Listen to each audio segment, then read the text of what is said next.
नमस्कार साथियों, मैं आपका मित्र Santosh Rawal Lanthrani the great YouTube channel के माध्यम से एक बार फिर प्रस्तुत हूं। एक शेर हमने कभी कहा था, एक शेर कहा था कि ऐसा वैसा देख न बबुनी ना जा मेरी शक्ल पर, ऐसा वैसा देख न बबुनी ना जा मेरी शक्ल पर, इस कबक्सर युद्ध लड़ा है हमने अपने टक्कर पर। लेकिन आज हमारे सामने एक ऐसे हमारे पोएट हैं जिन्होंने इश्क का पानीपत लड़ा है, एक दो नहीं तीनों, लेकिन टक्कर पर नहीं, बाल हाथ भी उनके सलामत है। हमारे बीच में हम लोगों के अग्रज, हम लोगों के अग्रणी, एक बहुत ही बेहतरीन देश की उम्दा व्यंगकार दादा के अग्निहोत्री जी हैं।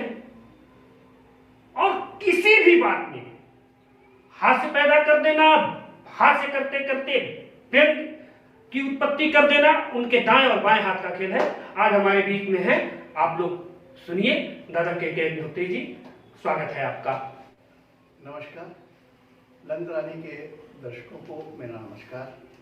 और ये लंथरानी कार्यक्रम जो है आपका अपना है और इसे जहाँ तक हो सके आप खुद देखिए और दूसरों को शेयर करिए। हम हैं, आप हैं और ये लंथरानी है और वो भी द ग्रेट। मैं आपको एक बात बताऊँ, जब मैं गोरखपुर रहता था, ये 1980 के आसपास की बात है, सही बता रहे हैं आपको, 80 के दशक की बात है, शुरुआत के दशक की बात है। तो वहाँ पर कवि सम्मेलन में हम जाते थे और लोग बुला लेते थे।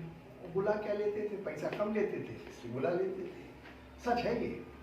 अच्छा, पैसा जितना कम लिया जाए तो लोग ज़्यादा बुलाते हैं और ज़्यादा पैसा वालों को कम बुलाते हैं। अक्सर देखा गया है कि जितने बड़े कवि हैं और ज़्यादा पैसा लेते हैं उनके कार्यक्रम बहुत कम होते हैं, महीने में एक दो बार होते हैं। हमारे कार्यक्रम ज़्यादा होते हैं। कारण ये कि हम पैसा कम लेते हैं, तो मांगते हैं, कम लेते नहीं, मांगते ही कम है। तो जब हम जाते थे तो कभी कभी अच्छा रिस्पॉन्स मिल जाता था। जैसे कि शहर में हुआ तो बैठने उठने का बहुत अच्छा इंतज़ाम होता था। और गांव में हुआ, गांव के अंदर तो ये होता था कि स्कूल ले लिया गया, जूनियर हाई स्कूल, और उसके अंदर स्कूल के अंदर जो कमरे होते थे उसी में पुआल बिछा दिया गया और पुआल के ऊपर एक दरी डाल दी गई, दरी के ऊपर एक चद्दर डाल दिया गया और चद्दर डालने के बाद आप आपकी अटैची, वही तकिया, और जो अटैची में लेके आए हैं आप वो कंबल उम्बल, वही आपको ओढ़ना है। और जनवरी का कार्यक्रम था, एक देवरिया के आसपास एक रामनाथ देवरिया जगह है, राम देवरिया के अंदर ही गए हम लोग। बस वैसे ही व्यवस्था, बोले चलो खाना खाओ, चल के खाना खाओ। अब मतलब कहने का आपको भूख लगी हो चाहे न लगी हो, पर आपको खाना खाना है, क्योंकि उसके बाद होटल वो जो फुटपाथ वाला है वो बंद होने वाला है। अब इसके बाद हम लोग खाना खाने चले गए। विश्वास से बता रहे, खाना खाया। अब खाने में ये स्थिति थी कि आप उससे यदि रोटी मांगो तो रोटी नहीं मिल रही थी, कल चावल ले होगे, क्योंकि रोटी बन नहीं रही थी, क्योंकि 20-25 आदमी बैठ गए थे एक साथ।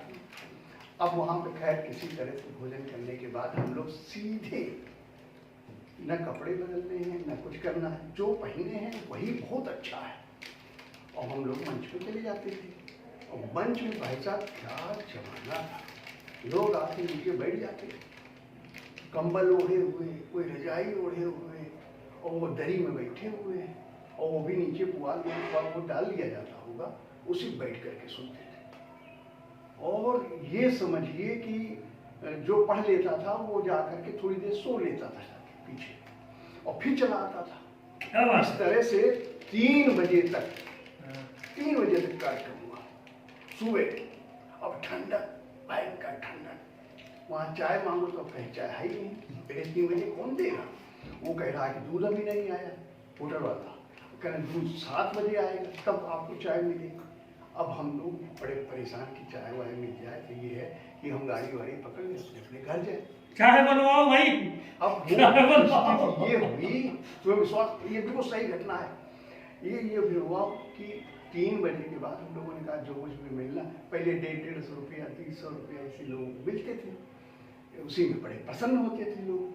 अब पता लगा कि भैया वो जो संयोजक है वो बेचारा आके रो रहा है। हमने कहा क्या हो गया भैया?